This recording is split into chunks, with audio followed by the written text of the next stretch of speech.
প্রিয় দর্শক, আপনাদের সবাইকে আমন্ত্রণ জানাচ্ছি এটিএন নিউজের প্রতিদিনের আয়োজন নিউজ আওয়ার এক্সট্রা দেখার জন্য।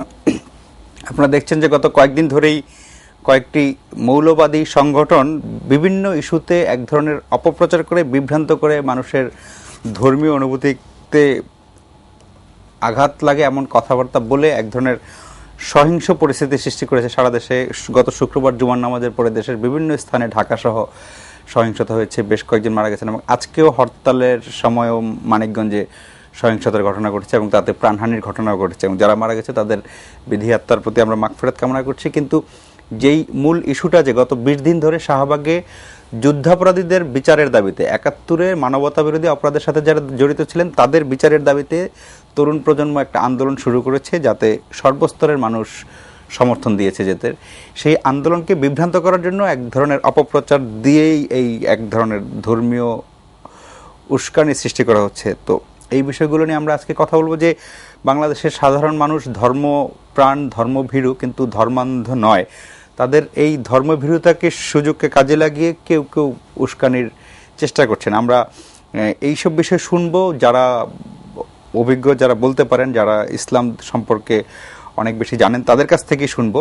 আমাদের স্টুডিওতে তেমন দুজন অতিথি উপস্থিত আছেন সোহরাওয়ার্দী ঈদগাহ ময়দানের ইমাম ও খতিব এবং বাংলাদেশ ইসলামিক ফাউন্ডেশনের সাবেক পরিচালক আল্লামা ফরিদউদ্দিন মাসুদ, এবং আছেন ইকরা বাংলাদেশের পরিচালক মাওলানা রুহুল আমিন সিরাজি।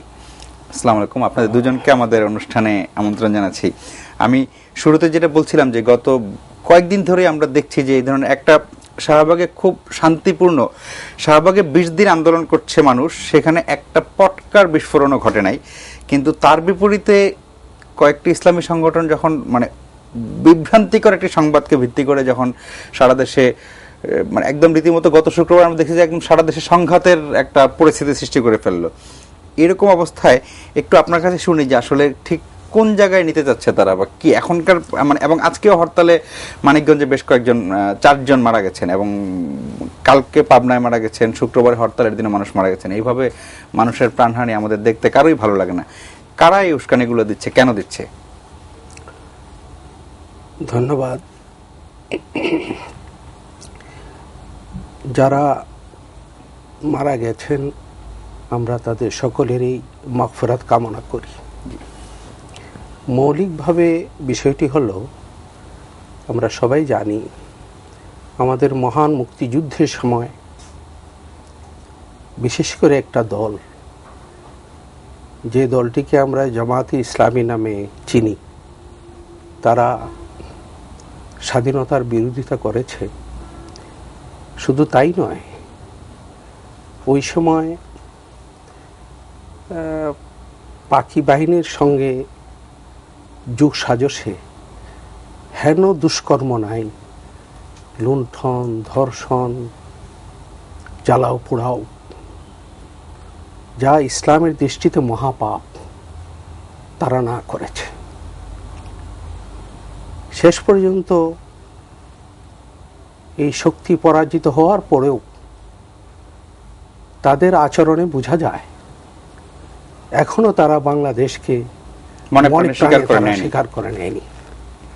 সুতরাং বাংলাদেশ বা বাংলাদেশের পক্ষের শক্তিকে তারা কখনো সহ্য করতে পারে না।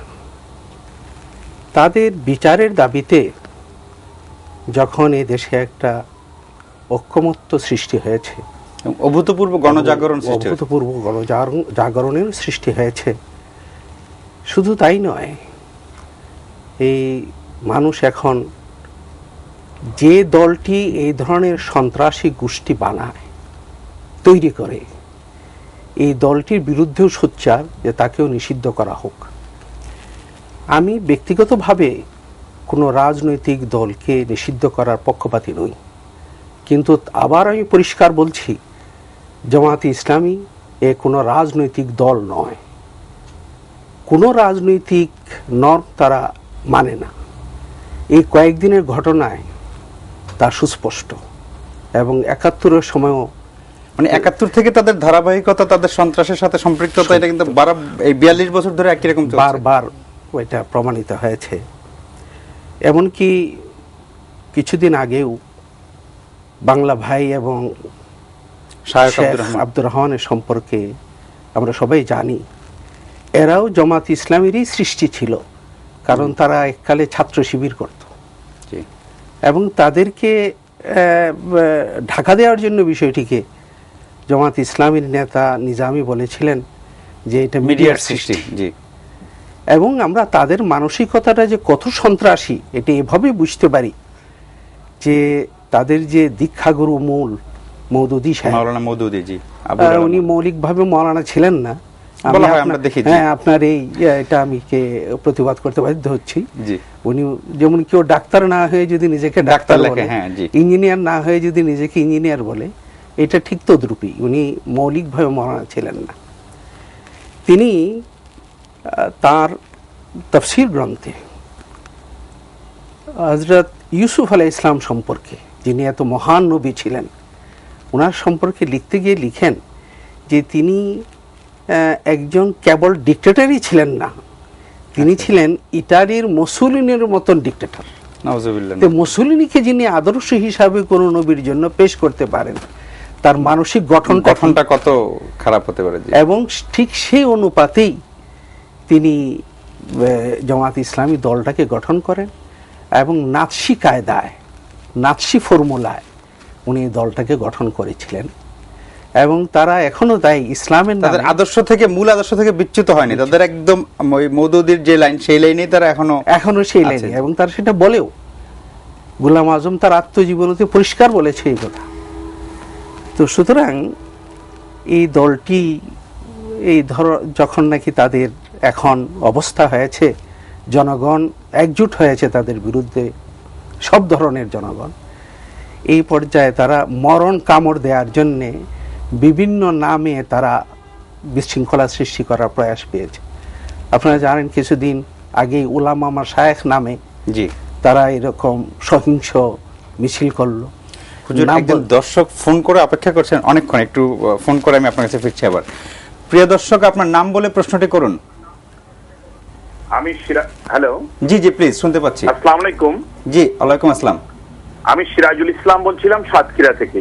জি প্লিজ। আমার প্রশ্নটা হচ্ছে, শোলাকিয়া ঈদের যিনি ইমাম মাওলানা ফরিদউদ্দিন সাহেবের কাছে, ওনার কাছে আমার প্রশ্ন। জি, বাংলাদেশের 88% মানুষ মুসলমান, এখানে সবাই কিন্তু জামাত ইসলাম করে না, এবং জামাত ইসলাম ইসলামী দল কিনা এটা নিয়ে বিতর্ক আছে। আমরা এদের কোনো বিতর্ক নাই। আমরা এখানে হাজারো মানুষ, আউলিয়াদের পূর্ণভূমি বাংলাদেশ, 88% মুসলমানের দেশে যারা ইসলাম বিদ্বেষী এবং রসুলের নামে, কোরআনের নামে যে অপব্যাখ্যা দিচ্ছে এবং যে বিষাদাগার করছে, তাদের পক্ষ অবলম্বন করে যদি কেউ তাদের বিবৃতি দেয়, তার পিছনে নামাজ পড়া কি জায়েজ হবে? জি, আমি আপনার প্রশ্নটি বুঝতে পেরেছি এবং এই প্রশ্নটির উত্তর নিশ্চয়ই হুজুর দিবেন। এটা নিয়ে আমরা আরো বিস্তারিত কথা বলবো, যে আসলে মানে কে কি লিখেছিলেন বা সত্যি লিখেছিলেন কিনা, কে কার পক্ষ, সেগুলো আমরা শুনবো। জি। এবং এই দলটির ইসলামের সাথে আদৌ কোনো সম্পর্ক নাই। কেননি? তারা ইসলামের সব মুসলমানের একান্ত বিশ্বাস হলো, আকীদা হলো, যে বিশ্বাস যদি কেউ পোষণ না করে সে ইসলামের গণ্ডিতে থাকে না। সেটা হলো যে আল্লাহর নবী এবং রসুলগণ তারা নিষ্পাপ। কিন্তু মওদুদী সাহেব উনি স্পষ্ট লিখছেন যে নবীগণও মাঝে মাঝে পাপ করেছেন, ভুল করেছেন। আচ্ছা, নাউজুবিল্লাহ, নাউজুবিল্লাহ। ঠিক এমনিভাবে আমি যদি আজকে আপনাকে বলি, আপনার মতন একজন মানুষকেও, যে আপনি দায়িত্ব পালনে তো ত্রুটি করেছেন, নিশ্চয়ই সেটা আপনার সহ্য হবে না।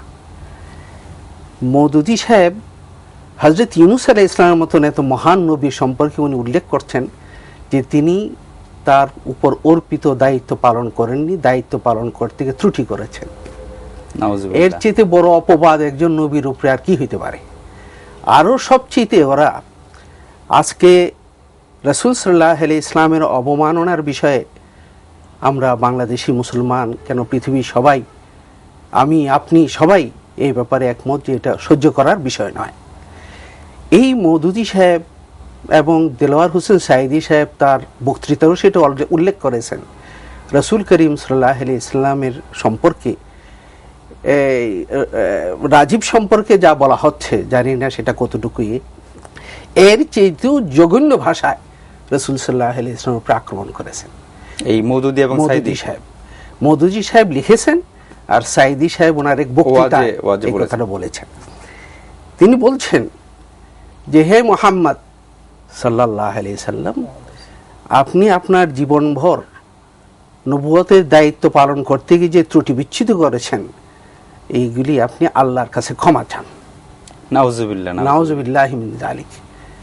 আমি জানি না যে আমাদের দিনদার ভাইদের, আলেম সমাজের এই সময় রক্ত কেন তুলপার করে না তাদের বিরুদ্ধে, কেন যারা এত শক্ত কথা বলতে পারে। রাজীব তো যদি এটা সত্য হয়ে থাকে, জানি না তার মৃত্যুর পরে এগুলিকে প্রকাশ করা হচ্ছে, আল্লাহই জানেন। রাজীব তো একদম খুবই ক্ষুদ্র একজন মানুষ, সেখানে নবীজি তো অনেক, তো ও বেশির বেশি নাউজুবিল্লাহি মিন যালিক, সেটা সহ্য করার বিষয় নয়। তার সম্পর্কে তথাকথিত দুটো হলুদ সাংবাদিকতায় সমৃদ্ধ দুটো পত্রিকায় যা এসেছে, এতে এর যে এটা কিছু গালিগালাজ, কিন্তু মওদুদী তো আমাদের প্রিয় নবী সাল্লাল্লাহু আলাইহি সাল্লামের মৌলিক বৈশিষ্ট্য এবং মৌলিক সত্তার উপরে আঘাত করেছেন। জি, এটা আরো বড় অপরাধ, অনেক বড় পাপ, এটা অনেক বড় পাপ।